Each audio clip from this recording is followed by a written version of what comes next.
এখন মুসুরির ডাল হচ্ছে, ডালটা সিদ্ধ হয়ে গেছে, নুন হলুদ দিয়ে দিচ্ছি। এখন আমরা দিয়ে, এই যে আমরা দিয়ে ডালটা মুসুরির ডাল বানাবো। এই আমড়াগুলো দিয়ে দিচ্ছি, নুন হলুদ দেওয়া হয়ে গেছে। এবার নাড়ব,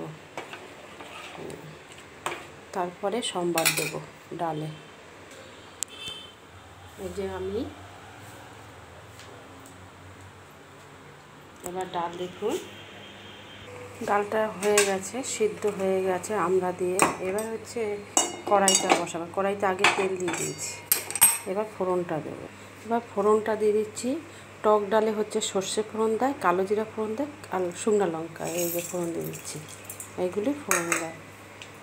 এবার ফোড়নটা দিয়ে দিচ্ছি।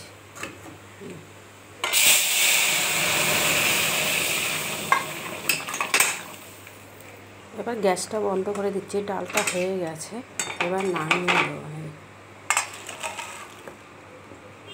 ডাল হয়ে গেল, দেখুন ডালটা হয়ে গেল।